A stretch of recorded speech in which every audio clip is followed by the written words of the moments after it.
My name is Giancarlo Nicastro. I'm CEO of SiiLA, and today I am here in Palácio Tangará, one five-star hotel in São Paulo, to do an interview with Didi Pei. He's the architect of B32. It's one building that was delivered in São Paulo, and certainly it's a trophy building for our city.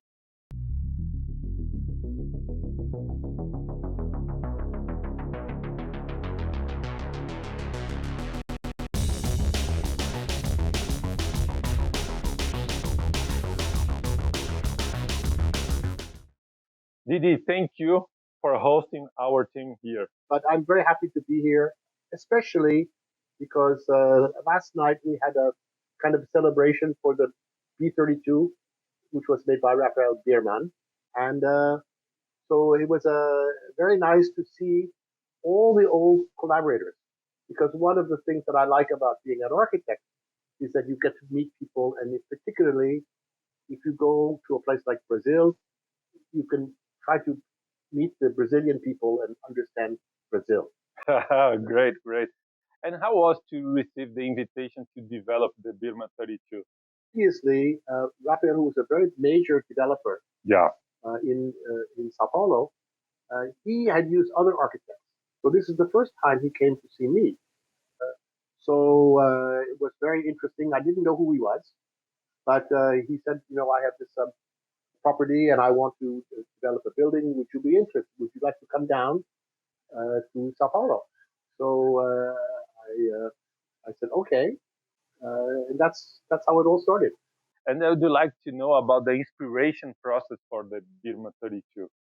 Well, when I came down and Rafael drove me up and down Faria Lima, and he explained, it was my first trip to Sao Paulo, and he explained to me all the importance of Faria Lima. And I looked at all the buildings up and down the street, and you can see that at that time, which was, I can't remember how many years ago, but Faria Lima was the most important office building location. Yes. But they were just beginning to build some other developments on the other side of the river. So, so I told him, I said, if you want to do a building here, you will have competition from those other buildings. And so you have to do a good building. I went up and down and I said, these buildings on Faria Lima, they all look the same. The same height, they all box like this. Yes. You up and down, and they all look the same. You need to have a building which looks a little bit different. But because I'm like Rafael, I'm very practical, but it has to function better than the other buildings. So we came up with a shape to the building, which instead of having a flat face to Faria Lima, has a point. Like yes. This. So but if you drive up and down the street, you will know this building is different. So, but at the same time, it's the same height as the other, because the height is limited by the airplanes. Yes. So you cannot build higher. That's why all the buildings look the same.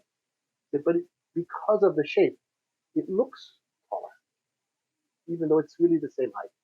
So this was the kind of thing. And by the way, we have to do for Rafael, the building which has an interesting shape, design for him, but also has functionally what his requirement was. At the time, I remember very well, he said, in Brazil, we have to have 2,000 square meters per floor.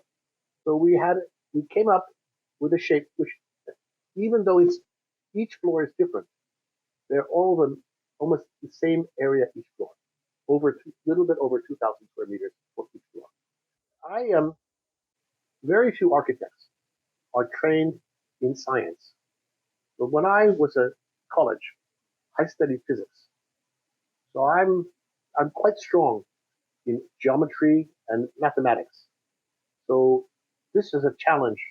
It was almost a mathematical challenge to do something which has a shape, which is interesting, but at the same time meets the requirement of Mr. Birmann. And where the main differential of the project? This project, I think, is the first project really where quality was the most important. It was the first project, for example, that I'm aware of in Sao Paulo, where the objective was to have the LEED sustainability requirement.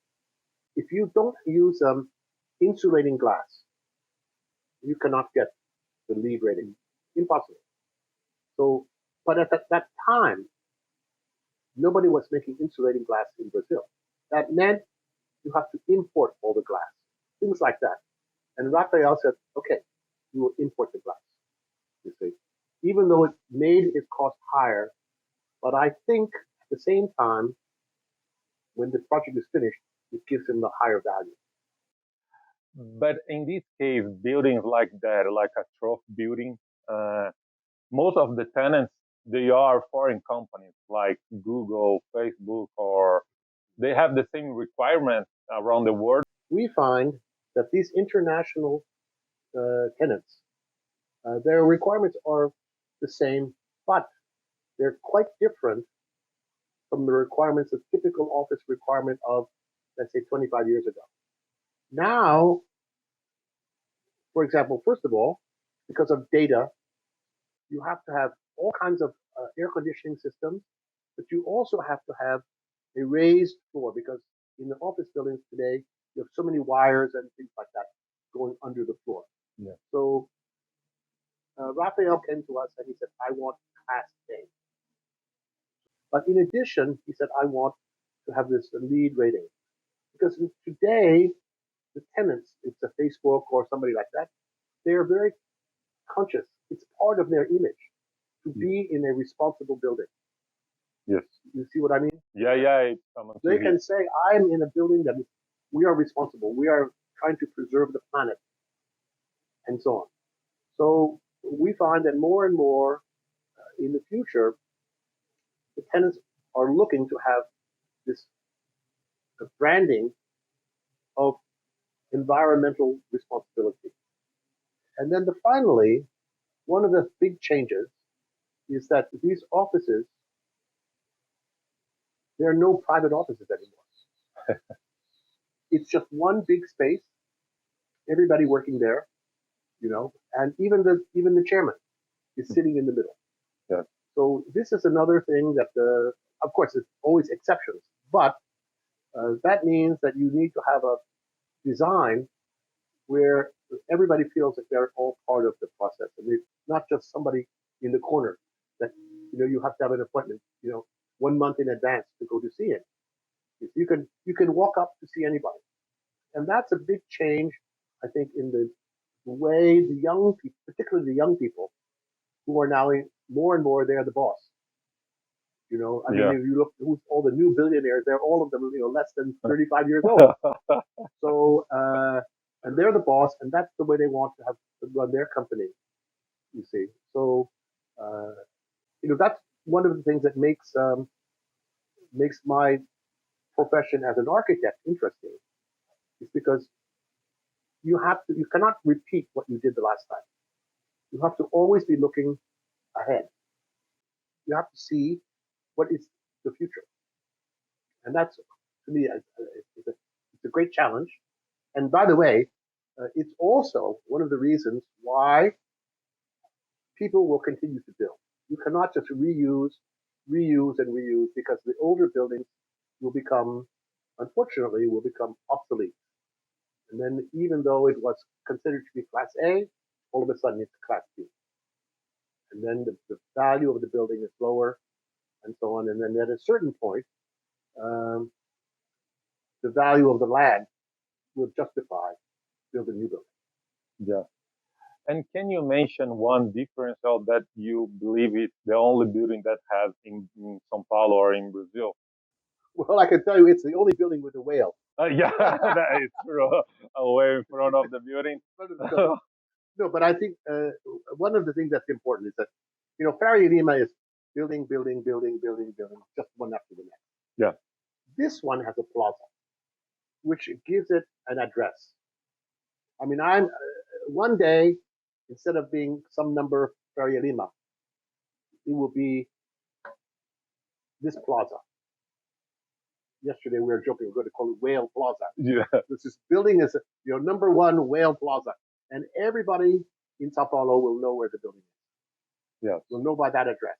That's So true. that means that this gives the building a special identity.